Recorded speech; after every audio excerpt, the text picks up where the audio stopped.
Hello everyone, তো দেখো আমি স্নান টান করে চলে এসেছি ছাদের রোদে বসতে। আর আজকে যেহেতু রান্না বাড়া নেই, কারণ আজ শ্রাদ্ধ বাড়িতে নেমন্তন্ন আছে, আর যাবো সেখানেই খেতে। একটু বসি, আর দেখো এখানে এই যে বাবু খেলছে আর এটা ভেঙে নোংরা করছে। চলো এখন নিচে যেয়ে রেডি হয়ে নেবো। তো দেখো আমরা দুজনে রেডি হয়ে গেছি, মা ছেলে। তো চলো এখন যাবো ওদের বাড়িতে। ফ্যামিলির সবাই যাচ্ছি আমরা, শুধু মা বাদে। দেখো এখানে দিদি ভাই চলে এসেছে। তো চলো এখন ওদের বাড়িতে যাওয়া যায়, মানে যিনি মারা গেছে তার বাড়িতে। তো দেখো আমরা ওদের বাড়িতে চলে এসেছি। তো চলো ভিতরে যাওয়া যায়। তো দেখো এই দাদুটা মারা গেছে, এখানে এসে আমরা প্রণাম করে নিলাম। ভালো করেছে, ভালো করেছে ভাই আমার আইছে তোমরা।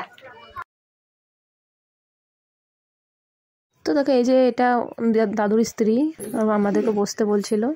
তো বেচারি একদিনের শরীর খারাপে মারা গেল। তো চলো আমরা এখন বেরিয়ে চলে যাবো যেখানে খাওয়াচ্ছে। তো দেখো এখানে চলে এসেছি। তো ফাঁকা ছিল না, একটু দাঁড়ালাম এখানে। তো দেখো ফাঁকা হয়ে গেছে, চলে এসেছি খাওয়া খেতে। কারণ বসতে থাকছিল না, তাই বলে বসে যাই, খেয়ে নিই, তারপরে বাড়ি চলে যাবো।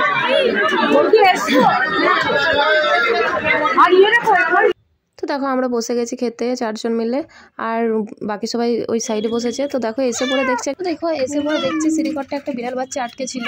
আর খুব এইখানটায় দেখো কত ক্যাঞ্চর এখানটায় ঢুকে গেছিলো। আমাদের এখানে শুধু মানে আবর্জনা থাকে, তো এখানে আটকে গেছিলো। তো ওকে বের করলাম।